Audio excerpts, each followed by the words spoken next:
Hi guys, I'm just going to try to sneak this in real fast. We are at World War II. We talked about a lot of it today. 1939, you have to remember that we are not 1939. September 1st, 1939 is when Hitler starts with Blitzkrieg. Blitzkrieg is called Lightning War. We don't go in until December 7th, 1941 with the attack on Pearl Harbor by Japan. We declare war back on Japan the next day. And then weirdly, Hitler declares war on us, which is probably a bad choice, but he did. So we go to the Pacific Theater, which is Japan, and we now are in the European Theater, which is Europe, of course. FDR in Foreign Affairs. Remember, he's March of 33 until he dies on April 12th of 45. And keep in mind that Hitler is January of 33 until he dies on April 30th of 1945. The Great Depression had a profound impact on American foreign policy in the 1930s as costs prevented the U.S. from intervening in other countries, and we sought to expand trade deals. Back to the economy, back to laissez-faire economics, back to the fact that we are being isolationist. So if you remember correctly, we did not join the League of Nations after the Treaty of Versailles, and as a result, there is no enforcement mechanism, and the United States wasn't in it, so it failed miserably, and 20 years later, we are back at war. Neutrality. Again, we're doing the neutral thing, isolation. As tensions grew in the late 1930s, the United States sought neutrality, even refusing to trade with belligerent nations. God, I love that word. Belligerent. Belligerent, B-E-L. I don't know if I have it up here. B-E-L means war. So warring nations, belligerent. But America's absence from the world stage simply emboldened the world's dictatorships. You've got to note communism, that we have Stalin in the Soviet Union. Mao isn't until 1949, until after the Civil War in China. And then we have Mussolini as the first one in 1923, the first fascist country. And then Hitler does it bigger and better in Nazi Germany. And then Franco, which is like fascism light, in Spain after the Spanish Civil War. Okay, America's absence from the world stage simply emboldened the world's dictatorships. Interventionists versus isolationists, and as you know, the isolationists are the ones that are going to win. If you remember Charles Lindbergh, the guy that flew across the Atlantic in the plane, 33 and a half hours is a fascist, and he loves Hitler. He went and visited Hitler, and he wants the United States to actually become a fascist country. America first. America first is what it was called. As the world was facing another possible war, the U.S. sought neutrality again. Political isolation, stay away politically, but again, not economic isolation. Dr. Seuss. Dr. Seuss, for about 2 or 3 years, he has over 100. I read a book last summer. He has a whole book of political cartoons that look very, very similar to every other Dr. Seuss thing you have. But he wrote tons and tons and tons of political cartoons during World War II. American neutrality allowed dangerous powers to expand largely unchecked. Adolf Hitler and Mussolini. Dr. Seuss writes about it. Ethiopia. Just real fast, I think some of you remember the Berlin Conference, the Scramble for Africa in 1884, 1885. Ethiopia is one of the few countries that didn't get taken over. There's only a couple of countries. The other one was Liberia, and that was because we were the ones in charge of it. But Ethiopia doesn't get taken over because the black people there had the same weapons as the Italians. And so for the first time, the only time that they fought back, the Ethiopians fought back, and they defeated Italy and looked stupid. So Mussolini has a very long memory, and he's like, okay, screw that crap. And so he literally goes back and invades Ethiopia in 1935 as basically 50 years later, like, screw you people. He was pissed.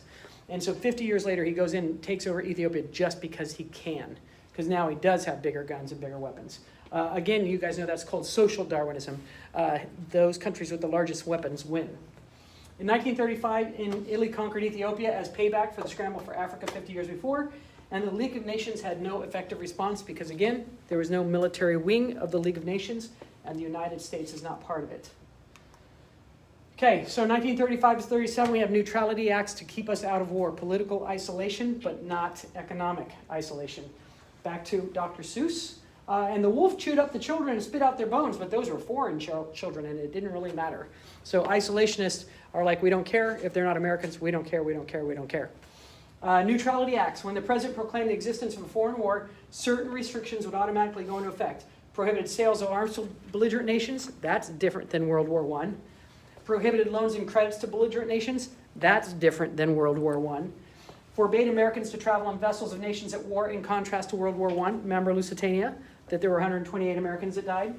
Non-military goods must be purchased on a cash and carry basis. You pay for the goods in cash, and you come get them from us. So if they wanted weapons of war, if they wanted all that stuff, we were happy to sell it to them, as long as they paid cash, because remember, they owed us so many millions of dollars after World War I. So we said cash and carry, and they had to come and pick them up and take them themselves back to Europe. And it banned involvement in the Spanish Civil War. We just talked about that today. The Lincoln Brigade, because of Republic, went and supported the Republican or national forces against Francisco Franco's fascist forces.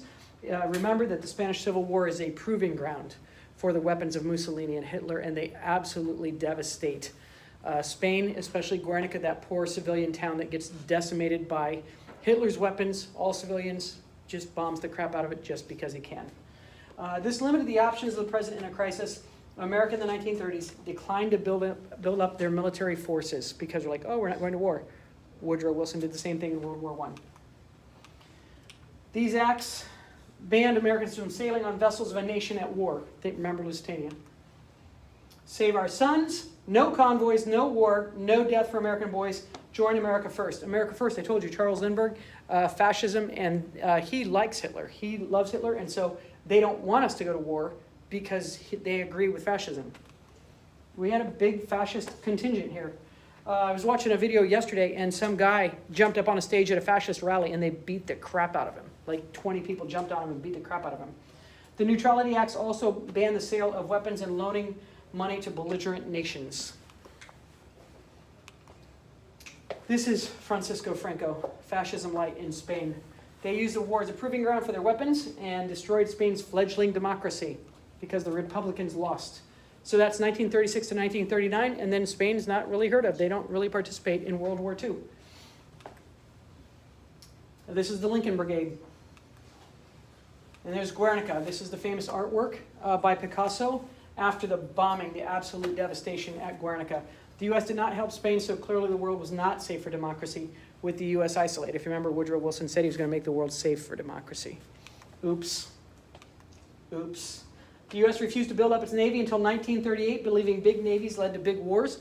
The only difference that we did this time, because the Panama Canal exists, now we are going to make a two-navy force. We're going to have a Navy in the Atlantic and a Navy in the Pacific, instead of having to ship them back and forth.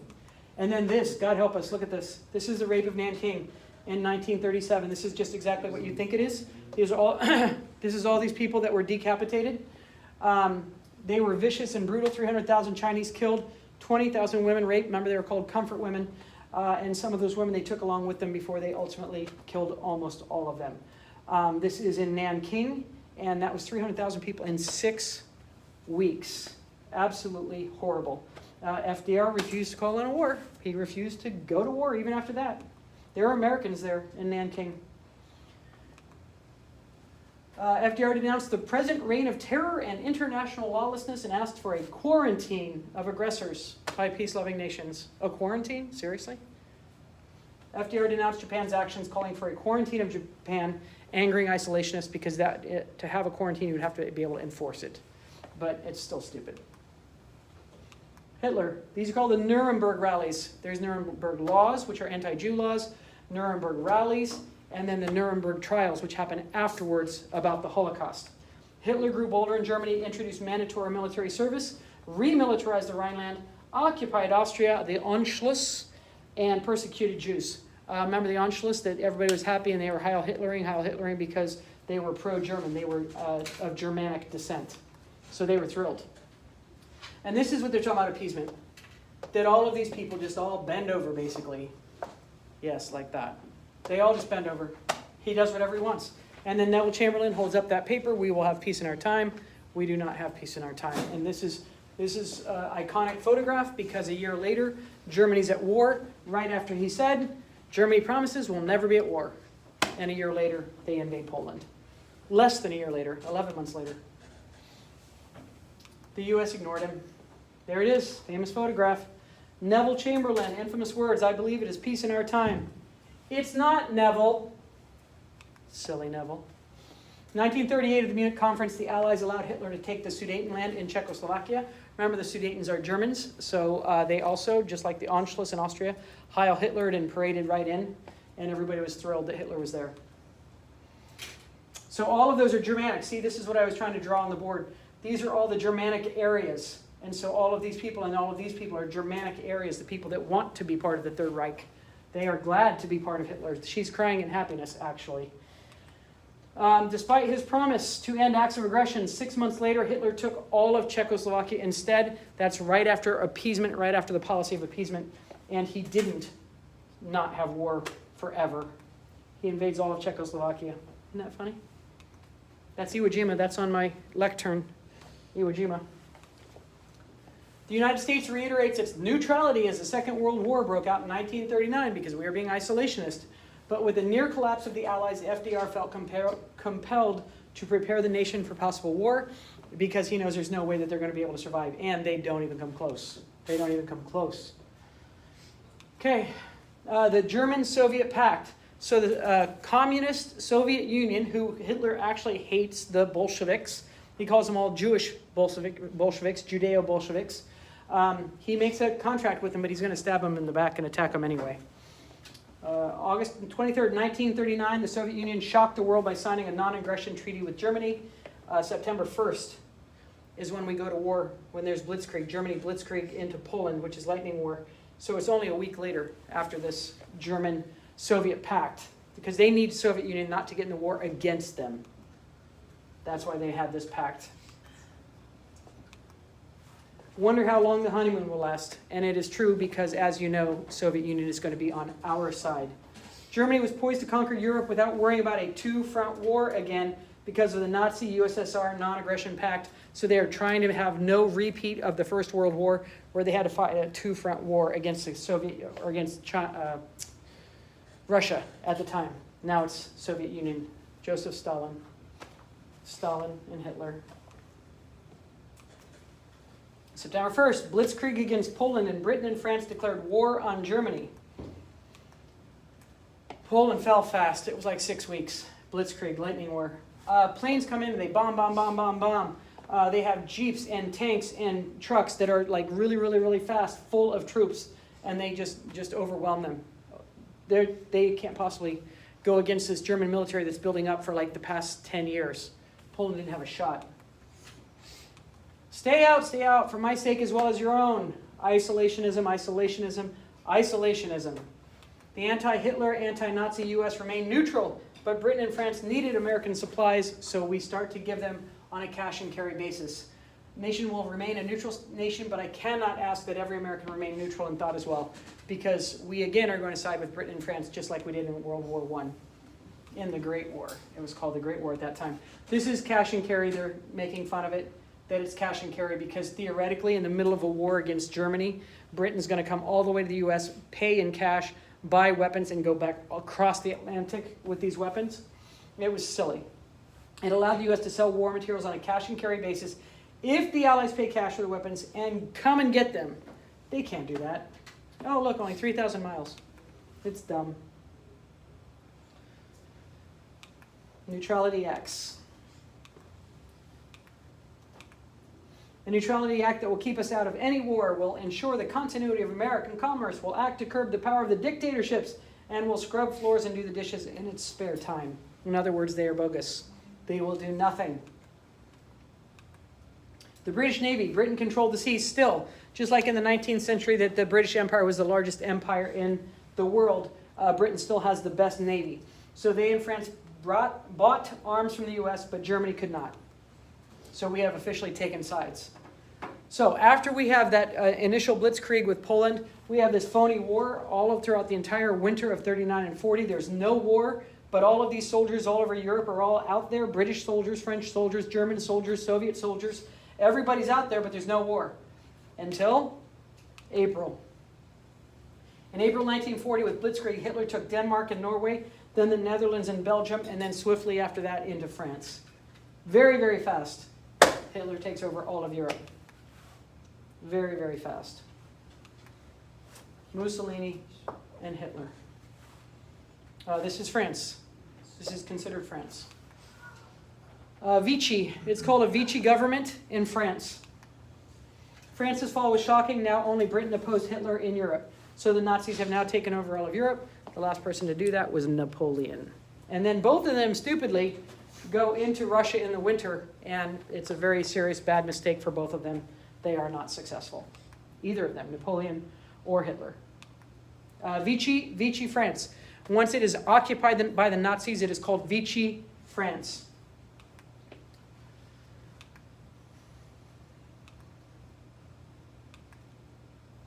So FDR called for the U.S. to massively build up its armed forces. In 1940, Congress agreed to the first peacetime draft in U.S. history. So we start drafting people. It'll take a year for them to be trained before they can go to war. Again, we never, ever, ever see FDR in a wheelchair while he is alive, while he's president and alive. We spent $37 million preparing for war. We know it's coming.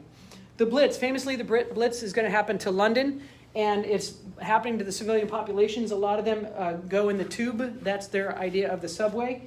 And they hide down there. And the Blitz, Winston Churchill has his famous speech, "This is our finest hour," that they're being bombed during the Blitz. They intentionally have these screamer bombs. And they have these bombs that every single bomb that they drop on Britain, they have to black out everything. They can't have any lights. They black out the windows. Because the only way that back then, Britain's going to get radar. We're going to have radar, but Germany doesn't have it. So the only way they can tell is if they can see cities below them. So they literally have to black out everything. If they don't black out, they see any spark of light, the Germans are going to drop the Luftwaffe. The Luftwaffe, the German army, is going to drop bombs on them. And they intentionally called these bombs screamers. And it was meant to terrorize the population because all they would hear all night long were these screaming bombs, and they never knew where they were going to hit. A lot of people died in London. A lot of people died. By the way, Hitler is laughed at because he didn't bomb all of the military installations and, of course, the Navy. The British Navy and the RAF, the Royal Air Force. He should have bombed them, but instead he bombed London. If he had bombed the Royal Air Force and all of the Navy ports, then he could have easily defeated Britain. But he didn't, and nobody really knows why. The Committee to Defend America wanted to help Britain by aiding the Allies. America's First, that's fascism. Remember, that's Lindbergh. And they side with the fascists. He sides with the fascists.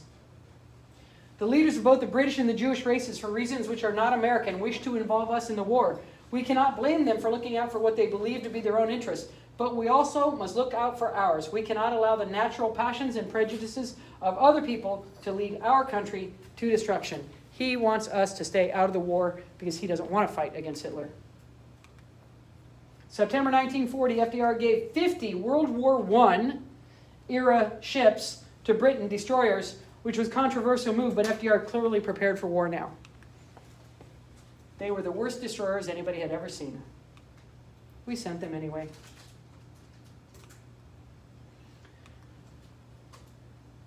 Oh, perfect.